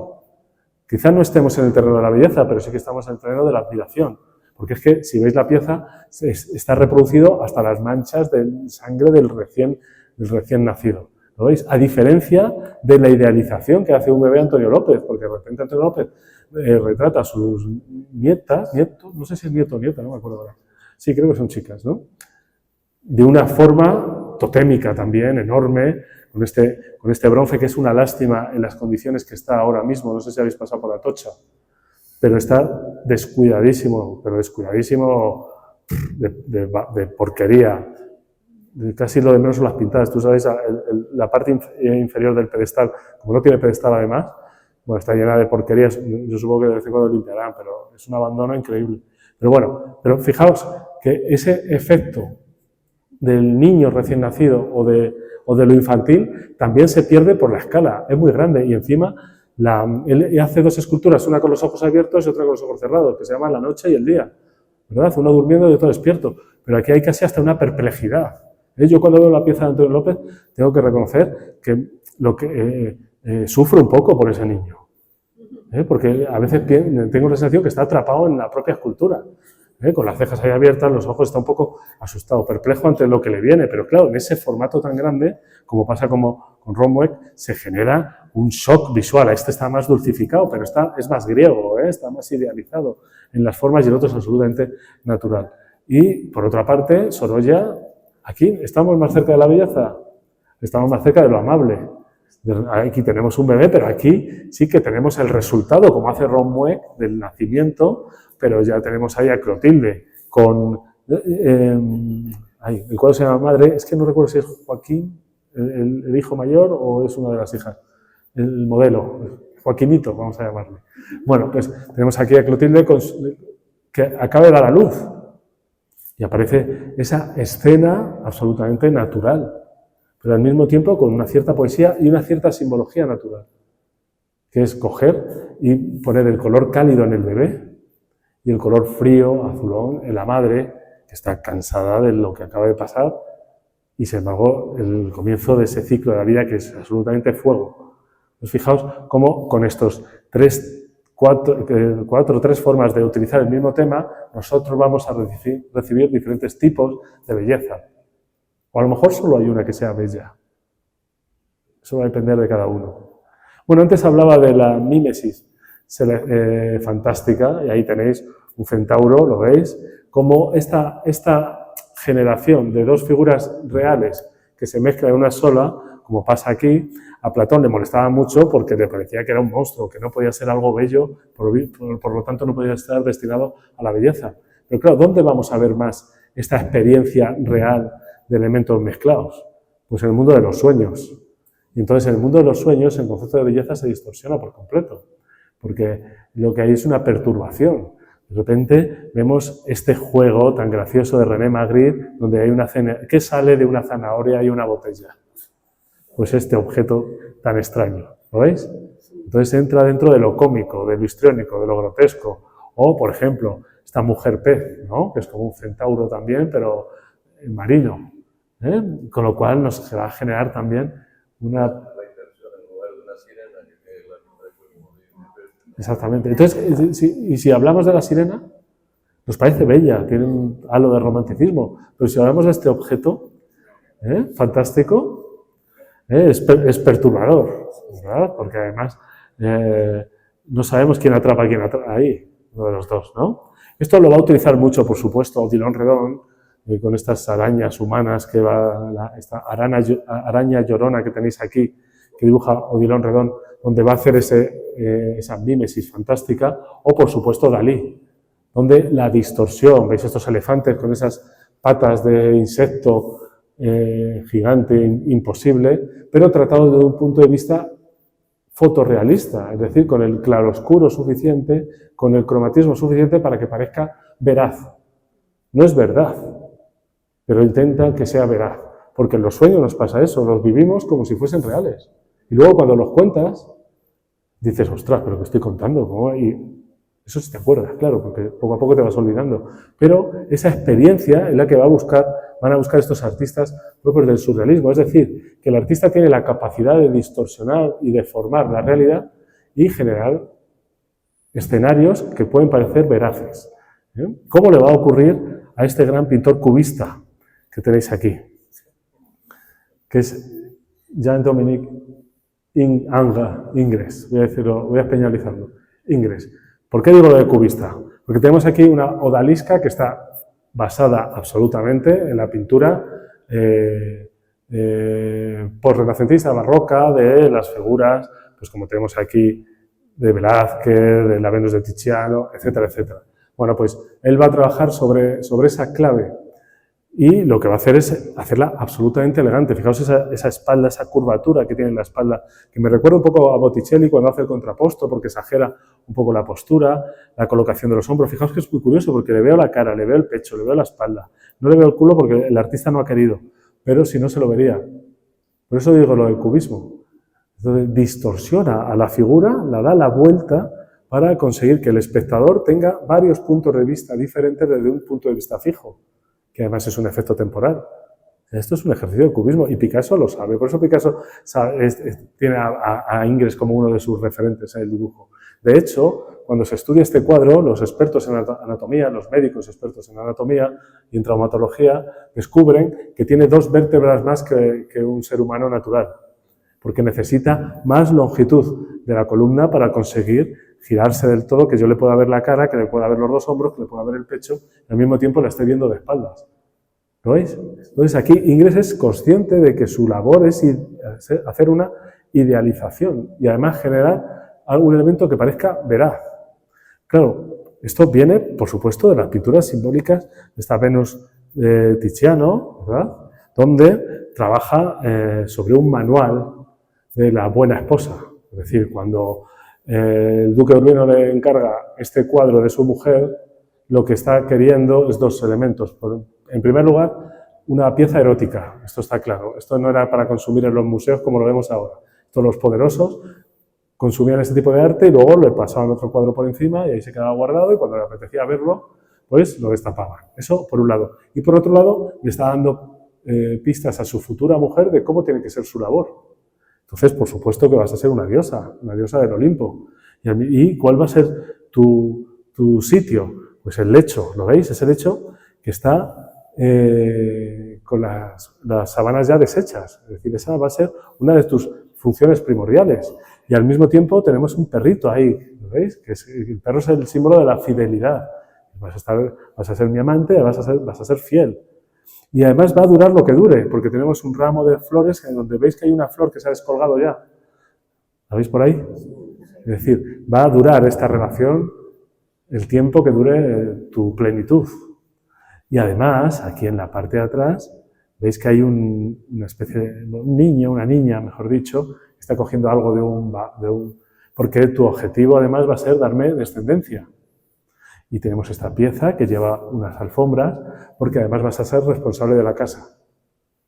Entonces, en este manual, en este cuadro, al final se va convirtiendo en algo que nos parece muy bello, pero la belleza es una belleza formal. Pero lo que está haciendo es generar una serie de directrices para que sepas a lo que te tienes que atener. Y dentro de esas idealizaciones, pues tenemos el famoso cuadro de la Venus del espejo, ¿verdad?, de Velázquez, donde de nuevo vemos unas espaldas casi imposibles, esa cinturita, esa colocación y sobre todo algo muy interesante para el concepto de belleza universal, que es emborronar el rostro. No sabemos quién es, pero vemos su reflejo. Entonces se queda siendo una Venus, pero no es nadie concreto. De forma que esto hace que el mensaje sea más universal todavía. La Venus de Velázquez no es la Venus de Urbino, que tenía una función concreta. Aquí es una especie de deleite para los ojos, donde la plenitud y esa espalda maravillosa con los glúteos, la colocación relajada del cuerpo, todo contribuye a esa exaltación de la belleza femenina, cosa que es extraordinaria en la pintura de Velázquez, porque no pintó más desnudos femeninos que este. ¿Lo veis? Sin embargo, Manet, que es un conocedor de la obra de Velázquez y la obra clásica, hace justo lo contrario y nos representa a una mujer que no mira al espejo, nos mira a nosotros. Y además, con la posición, incluso en las manos, si os fijáis en la colocación de las manos aquí y aquí, de las Venus de Tiziano, por ejemplo, o de Giorgione. Y al mismo tiempo con toda la simbología mundana. Porque esta mujer, lógicamente, con esos zapatitos de tacón, con ese lazo, con la camisa, con la cama deshecha, con una sirviente que le está trayendo las flores, nos está hablando más de una prostituta que puede ser de lujo, ¿verdad? Pero que está absolutamente decorada para ese consumo del sexo. Pero Manet le da una vuelta de tuerca y lo llama Olimpia. Es decir, de pronto, en la aparición de lo que luego se va a llamar el realismo, estos artistas van a coger y van a elevar a la categoría del arte griego y el arte mayor las figuras del entorno. Estos no son los primeros, ya lo va a hacer Caravaggio. Entonces, de repente nos descubrimos que la belleza está muy cerca de nosotros. No es un elemento, como decía antes, totémico, no es un dios, no es alguien elevado, sino que está muy cerca y el artista lo va a tratar con esa dignidad. ¿Lo veis? Cuando Sorolla ve este cuadro en la National Gallery y conoce la obra de Manet también, pero se da cuenta, vuelve a Madrid y dice, he visto la obra más maravillosa, el trozo de tela más bello de la historia. Y coge a Clotilde, la tumba y dice, tengo que pintar este cuadro. Entonces, Sorolla, que en sus inicios fue costumbrista, trabajó sobre el realismo social, recordáis cuadros como Otra Margarita, o Aún dicen que el pescado es caro, o la Celestina, este tipo de cuadros, el vagón de tren. Después va a pasar precisamente al mundo de la belleza casi canónica y sobre todo de la naturaleza. Y cuando descubre que Velázquez es uno de los primeros que se va en la pintura moderna, se va a preocupar por eso, pues coge a la pobre Clotilde y le dice, venga, túmbate aquí. Clotilde, que además que era muy celosa y posaba para los cuadros de su marido porque no quería que posasen otros modelos, pues no le quedaba más remedio que enseñar el culo, y hace este cuadro con toda esa lectura velazqueña, pero mucho más moderna, pero idealizada, porque a medida que nos vamos acercando o adentrando en el siglo XX, esa idealización va desapareciendo y va a haber artistas de la Escuela de Londres de los años 60 como Lucian Freud, que va a utilizar el cuerpo. Veis que estoy hablando todo el rato del cuerpo de la mujer, ese cuerpo curvilíneo del que hablaban los griegos, lo va a utilizar para mostrar nuevos cánones de belleza. Es decir, ya no es la belleza canónica ni la belleza de la diosa, sino en este caso es la belleza natural. Y de repente vemos esta Venus con un cuerpo no canónico, que se dice, ¿verdad? Pero claro, ¿cuántos doríforos y Venus de nido vemos por la calle? ¿Cuántos? Muy pocos. ¿Cuántos cuerpos no canónicos? Pues prácticamente el 90%. 90% somos esta mujer. El 90% sí. Unos somos más altos, más bajos, calvos, con pelo, con tripas, sin tripa. Entonces, ¿de qué está hablando aquí Freud realmente? De la despreocupación por la presión de la belleza. Porque esta mujer es absolutamente ajena a nosotros. No está posando para nosotros. Ni siquiera es como la Susana y los viejos de Giorgione que deja que la espíen. Si vemos que ella sabe que la están espiando. No. Y ni siquiera se enfada como la Susana y los viejos de Artemisia, que dice que asquerosos sois y los aparta con la mano. No, aquí es absolutamente abstraída en su mundo. Por supuesto, pero no está preocupada por la pose. Y eso es el nuevo concepto de belleza, ya no es la belleza canónica, ni siquiera en la postura, no hay asimetría, está el peso de la gravedad.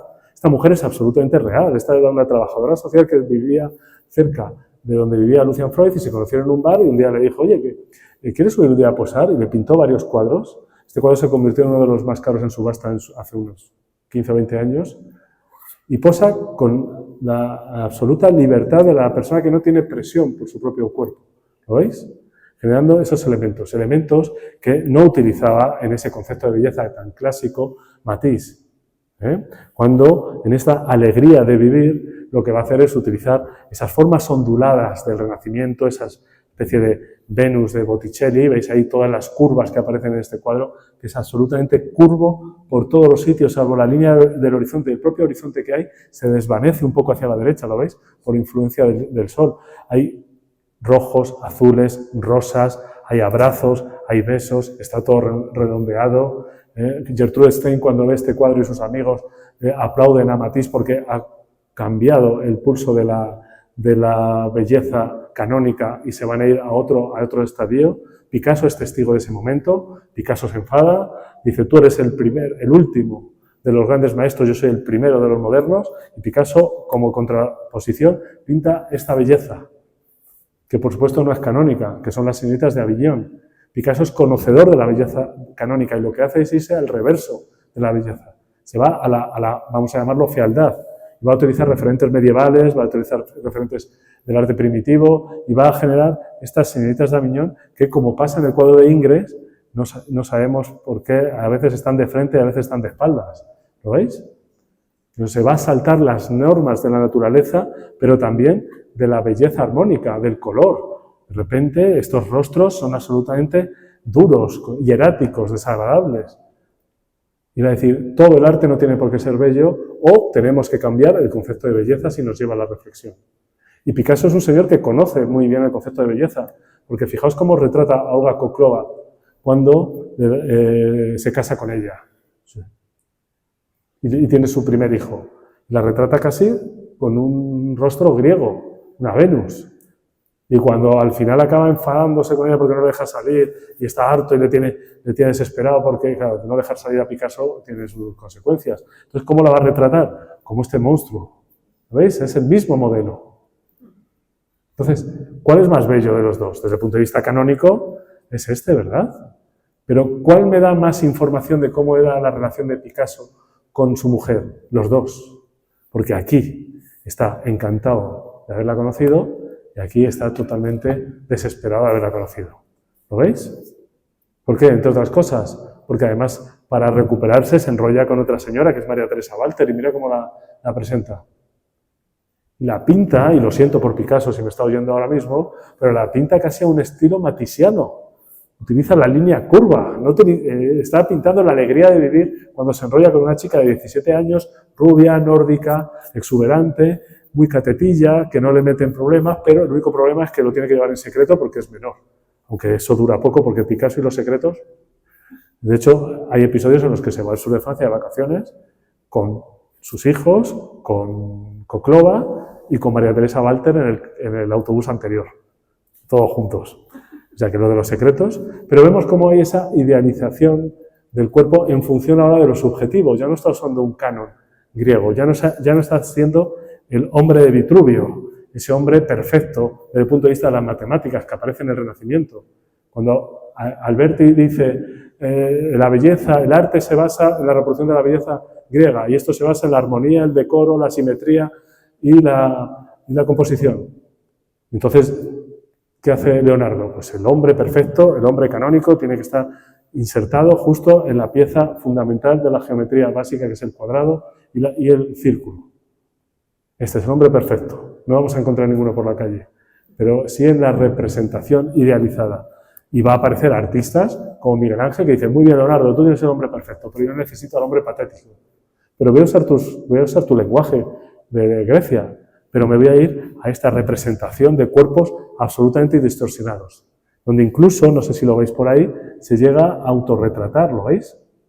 El más distorsionado de todos, en forma de pellejo, ese San Bartolomé que ha desollado a la figura, porque Bartolomé es mártir precisamente por eso, porque le arrancan la piel, pero la piel es justamente la cara, el retrato, el autorretrato atribuido a Miguel Ángel.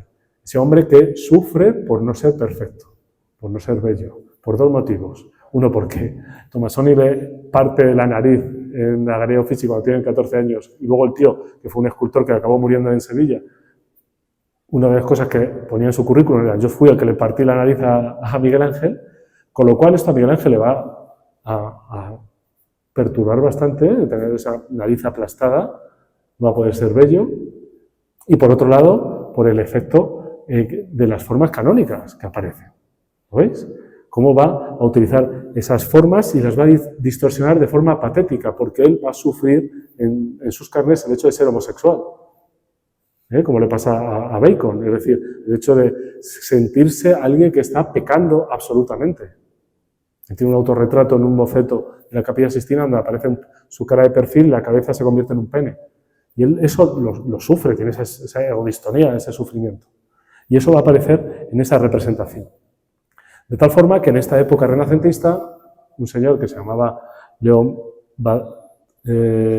Battista Alberti, pues va a generar, aparte de mucha reflexión sobre el arte y la aparición de Brunelleschi con la perspectiva, va a decir: la belleza se basa en el canon, es decir, la medida, la armonía de las formas, es decir, la no distorsión, la proporción, por supuesto, la perspectiva, el uso de las matemáticas y el decoro, que el decoro es tan sencillo como que las cosas estén representadas en el sitio adecuado. Es decir, en una iglesia, en un templo, no puedes pintar algo que no tenga relación con eso, ¿no? Por resumirlo de esta forma. Y claro, ¿quién va a ser el artista que más va a llevar a cabo estos parámetros? Pues alguien que os sonará, que es Rafael. Rafael Sancho, la Escuela de Atenas. Lo conocéis esto, ¿no? Capilla Sixtina, ¿no? ¿Y qué le pasa a este cuadro? Absolutamente renacentista y absolutamente bello desde el punto de vista canónico, que para empezar, así, a bote pronto, tiene dos cosas. Perspectiva, fijaos en las baldosas del suelo o en los arcos, como el punto de fuga va para acá, perfectamente definido, estará más o menos ahí. Una sensación tridimensional a través de las matemáticas. Por otro lado, hay una composición simétrica. Fijaos que si yo trazo una vertical por aquí, en la arquitectura, todo lo que pasa a un lado y lo que pasa al otro ocurre. Si hacemos agrupaciones de 2 y de 3 en el cuadro, incluso de 1, hay una cierta armonía en las relaciones de las figuras. ¿Lo veis? Es decir, están todos los conceptos de belleza clásicos. Y luego alguien puede decir: pues a mí no me gusta, porque apelando a la belleza subjetiva. No, es que a mí esto no me gusta, me gusta más lo que hace Ansel Kiefer, que tenemos ahí exponiendo ahora en Valencia. Y dirá: bueno, porque apelas a la subjetividad, pero desde el punto de vista formal esto es absolutamente bello. Y luego encima las referencias a Grecia. Tenemos a Platón, retratado como si fuese Leonardo, por otro lado, pues le tenemos aquí pues señalando hacia dónde, hacia el cielo, ¿lo veis? Y además que lleva en la mano y sostiene el Timeo, ¿no? Que es ese tratado sobre las estrellas, sobre los cuerpos celestes, etc. Es decir, yéndose a ese mundo de las ideas. Y por otro lado tenemos a Aristóteles, que su mano se dirige hacia el suelo, se va hacia lo terrestre, tiene la ética de Nicómaco en la mano, habla de la sociología, de las relaciones sociales, de las relaciones personales, es decir, dos elementos que le dan contrapunto. ¿Sí? Lo tiene absolutamente todo para ser absolutamente canónico desde el punto de vista bello. Pero no solo eso, en las dependencias vaticanas tenéis este mural y en la pared de enfrente, fijaos, ¿hacia dónde caminan estos dos señores? Vienen hacia nosotros, pero es que en ese pasillo, enfrente, hay otro mural. Y enfrente lo que hay es otro mural, que es la disputa del sacramento del propio Rafael. Y fijaos lo que hay en el centro, ¿verdad? Hay una especie de hostia consagrada, ¿no? La reflexión sobre la Eucaristía. Entonces, ¿qué está haciendo Rafael en esta composición? Está trabajando sobre la conjunción de la Grecia clásica y del cristianismo y catolicismo, uniéndolo todo en la misma esfera. Es decir, el artista al servicio de la veracidad. ¿Lo veis? Está usando la belleza para generar un mensaje coherente con su época. Bueno, esto ya lo habéis visto hace un momento, estas formas, esta Venus, que antes he dicho la primavera, ¿no? La primavera está a la derecha. Bueno, tenemos aquí esta pieza que va a resumir todos esos elementos ya de la Grecia helenística dentro del Renacimiento, ¿Veis la contraposición? Vamos, la comparación entre la Venus del Nido y el Renacimiento, ¿vale? Lo tenéis. Y estos elementos van a ser referentes para el arte posterior, por ejemplo, Marat, ¿verdad? Con el asesinato a Marat de Jean-Luc David. Este señor, que era un político jacobino, que están a favor de la revolución a través de la violencia, etcétera, y una mujer va allí, ¿cómo se llamaba? No me acuerdo cómo era. Corday, con la excusa de que va a consultarle a darle una lista de gente que tiene que ser ejecutada o perseguida, pues le acaba asesinando. David era muy amigo de Marat y estaba a favor de esa corriente más violenta de la historia, y lo que va a hacer es un homenaje. Y en vez de retratarle como alguien heroico, le retrata en el lecho de muerte, porque muere en una bañera porque él tenía unos problemas en la piel y tenía que estar metido en agua tibia porque tenía, no sé si era psoriasis o algo así, algo parecido, y tenía que trabajar, incluso tenía un pupitre, lo veis ahí, donde iba escribiendo. Y ahí es donde le asesina a Corday. ¿Y cómo lo presenta? Nos lo presenta casi, fijaos en ese brazo, en ese cuello que nos recuerda casi a una piedad, ¿verdad? Totalmente bello, elegante, para trascender de una forma heroica siendo una víctima. Es un ejercicio casi de victimismo, realmente. ¿Lo veis? Entonces estos artistas, gracias por los aplausos, pero estos artistas lo que van a hacer es trabajar, bueno, tenéis ahí otra versión del mismo cuadro. Pero lo que más me interesa es ese efecto del cuerpo, de ese cuerpo en la piedad de Miguel Ángel que tiene ese peso y esa serenidad, que es casi grácil. O, por ejemplo, como tenemos en esta pieza que es contemporánea, donde, si os fijáis, se le ha dado la vuelta, ¿verdad? Creo que esta pieza es de Marina Vargas. Pues de repente la persona que sujeta la piedad es la Virgen, ¿lo veis? Bueno, esa forma de jugar con esos elementos. Pero yendo de esos elementos contemporáneos, tenemos a la balsa de Medusa de Jericó. ¿Y es otro cuadro que os parece bello? Fijaos que ocurre como con Marat. Hay un dramatismo suave en algo que es terrible. El artista ha cogido una noticia del periódico, un barco con 140 tripulantes, se va a la deriva, se quedan, naufragan y hay hasta episodios de canibalismo, de forma que al final no sobrevive casi nadie. Y entonces lo va a tratar de una forma que nos recuerda casi la pintura griega, casi parece el Laoconte. Los bocetos que hace Jericó, fijaos, estas dos cabezas, son cabezas reales que fue a un ¿cómo se llaman? Una morgue, pero es que, ¿cómo se llaman las morgues? Depósito de cadáveres, donde había cabezas cortadas, y hace bocetos de esas cabezas cortadas, de forma que el origen es absolutamente feo y el resultado final es absolutamente bello desde lo canónico. De forma que en estos retratos de grupo los artistas son capaces de representar el sufrimiento, como hemos visto, o la dignidad, ¿no? En este fusilamiento de Torrijos, de Gisbert, que tenéis en el Museo del Prado, donde estas personas que van a ser fusiladas están representadas con las barbillas elevadas, con esa dignidad, ni siquiera quieren taparse los ojos. ¿Lo veis? A diferencia del patetismo de Goya en el fusilamiento del 3 de mayo, donde las figuras sí que son sufrientes, sí que son naturales, sí que dicen, es que nos vais a matar y no queremos morir, lo veis ahí, están pidiendo piedad, clemencia, y al final acaban muriendo. Esta forma de desarrollar desde lo grave un elemento bello llega a su punto máximo quizá con el Guernica de Picasso, donde el cuadro no se puede decir que es bonito, pero a lo mejor es bello desde el punto de vista de la conceptualidad, ¿verdad? De la reflexión a la que nos lleva. Todas las guerras son horribles, todo el sufrimiento. No necesito ni lo natural, no necesito apelar a la Grecia clásica para que la gente sea consciente de lo terrible que es una guerra. ¿Lo veis? Y no solo eso, hay un montón de teorías sobre este cuadro que no me voy a enrollar porque si no, ¿cuánto tiempo llevo hablando? ¿Qué tal vais? ¿Aguantáis un poquito? Vale. ¿Aguantáis 250 imágenes más? Sí. Este cuadro tiene muchísimas lecturas y tal, pero hay una que me resulta muy curiosa, que es que si le damos la vuelta, lo que decíamos el otro día, hay algunos artistas que dicen, artistas y teóricos más que artistas, que entre esta figura y esta figura, ¿veis este triángulo? hay una crucifixión inversa. Yo he hecho el ejercicio para buscar la crucifixión. Es verdad que hay un elemento aquí, esta horizontal y este cuerpo central, que podría ser una cruz, o posiblemente no, ¿verdad? Pero el tema de la crucifixión va a aparecer también en la historia del arte, a través de Picasso, como vemos en el Guernica, pero sobre todo de forma evidente en cuadros como esta crucifixión evidente. ¿Lo veis?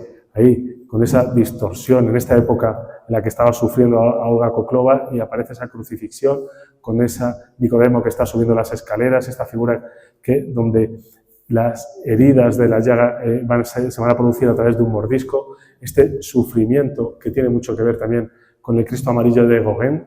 Pero es que en la historia del arte hubo artistas que a través de ese elemento de búsqueda de la belleza mística, como Grunwald, lo que va a hacer es exagerar el sufrimiento de Cristo en la cruz, ¿lo veis?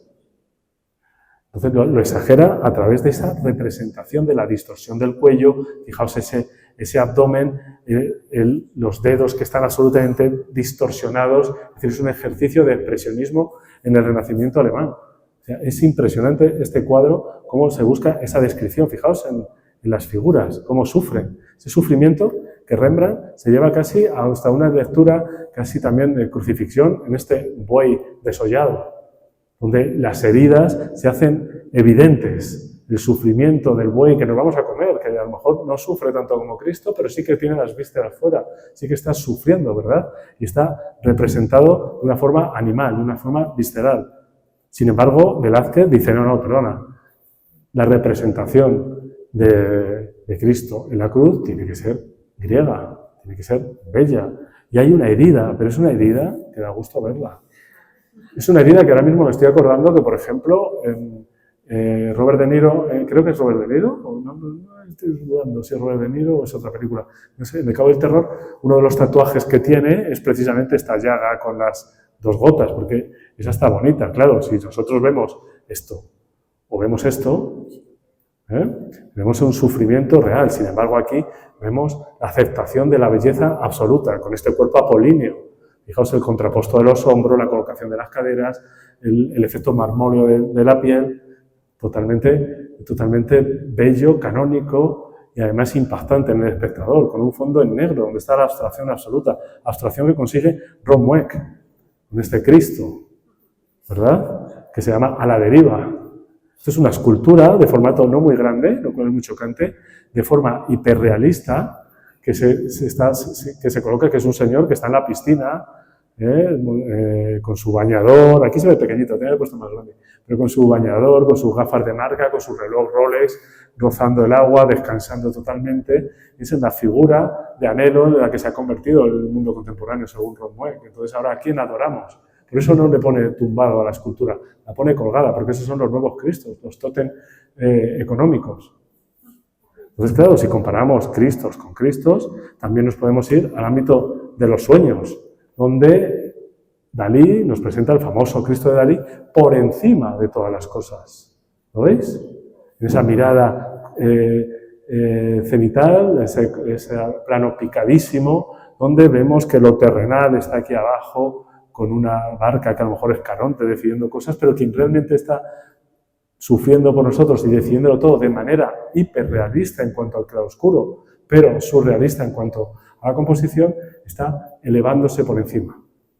Hay alguien por encima, algo que los romanticistas no tenían tan claro, porque los romanticistas lo que tenían por encima era la naturaleza. Tenemos a Friedrich, que en este ejercicio de belleza máxima de la naturaleza, pone un hombre postrado delante de todo ese paisaje natural absolutamente bello. Belleza que va a utilizar, por supuesto, Turner, donde la sublimación va a ser el concepto de belleza, ya no lo canónico, tampoco lo conceptual, sino el poder de la naturaleza, esta tormenta que tenemos ahí donde el barco está ahí, que está absolutamente a la deriva, absolutamente perdido en este mundo de espirales que se va a llevar por delante al ser humano. Recordad que el ser humano acabará con el ser humano, pero no con la naturaleza, no con el planeta Tierra. El planeta Tierra ya acabará como quiera. ¿Lo veis? Entonces esta sublimación ya no es mística, ni mitológica, ni canónica, ahora es la naturaleza pura y dura, o la naturaleza interior. También tengo espirales, pero son espirales que vienen desde dentro. Vincent Van Gogh, cuando pinta este cuadro, no está pintando este paisaje. Vincent Van Gogh se está pintando, se está autorretratando. Lo que hace aquí Vincent Van Gogh es mostrarnos la convulsión que tiene él cuando está mirando la noche. Pues estamos en ese terreno de la belleza subjetiva, la distorsión de las formas, esa forma de elegir qué es bello o qué no es bello, en función de tu estado de ánimo y de tu percepción. De forma que aquí no hay nada de canon. O cuando nos vamos a otro extremo, que es el de Mark Rothko, cuando Rothko de repente habla de la inmensidad. Y a diferencia de Van Gogh, lo que hace es simplificarlo todo. Turner decía, pinto la esencia de las cosas. Aristóteles decía, los artistas tienen que buscar el interior de lo representado. Bueno, pues Turner dijo, yo la esencia de la naturaleza. Y Rothko dijo, yo la esencia de lo esencial. Y lo que hace es simplemente, flotando la brocha en esos tableros con pintura acrílica, va buscando pequeñas capas de veladura que nos lleven a un elemento atmosférico, no concreto, semiabstracto, casi como la mirada de Botticelli, de la Venus, que separaba los ojos para entrar dentro de una abstracción. Esa famosa experiencia de cuando te tumbas en el césped o en la playa, miras hacia el cielo y solo ves el color del cielo o de las nubes. Y llega un momento que te dejas llevar por esa sensación. No hay nada concreto, pero sí hay una experiencia de lo sublime. Y además muy íntima. Te tumbas ahí y empiezas a mirar. Al principio dices, habré dejado la luz de la cocina encendida. Mañana tengo que ir al médico. Y de repente hay ese rosa que se va convirtiendo en azul. Y el color del cielo va desapareciendo. Y de repente has entrado en ese estadio, que es una experiencia de lo bello. ¿Lo veis? Y por eso Rothko trabaja para generar pensamiento, pero sobre todo para generar esta sensación de abstracción, como digo, de meditación, que era la palabra que no me salía. Entonces genera una capilla de obras que están hechas para que los espectadores mediten y se dejen llevar por esa inmensidad de la nada. ¿Lo veis? Ahora mismo alguno debe estar en ese estadio ya, porque con el rollo que estoy metiendo. Pero lo recupero rápido porque si cogemos a Jackson Pollock, te lleva precisamente a la belleza de lo contemporáneo, a la belleza del caos, de coger el metro, de levantarse pronto, de llegar tarde, de dar explicaciones, de enfadarse con un amigo, de sufrir, de moverse de un lado para otro, de estar absolutamente distorsionado por los acontecimientos. Eso es lo que va buscando Pollock con estos cuadros, y que de repente haya un desasosiego. Algunos intentan buscar la paz en el desasosiego, pero yo creo que esto es bastante complicado. En el fondo, la búsqueda de la belleza por parte de todos nosotros es simplemente la búsqueda de la experiencia natural, de estar identificados con algo, como le ocurre a Monet con los jardines del Giverny, ¿no? Cuando hace esos nenúfares que ha pintado tantas veces que ya puede pintar en el estudio y envolvernos de esta forma, de manera que desaparecemos. Nos incluimos en el paisaje y la unión entre lo bello y el ser humano acaba siendo una misma cosa. Bueno, muchas gracias. Muchas gracias por venir, que hace mucho calor. Bueno, pues, muchas gracias. Clausuramos al castigo hasta octubre del próximo curso. Ay, me han aguantado las pilas.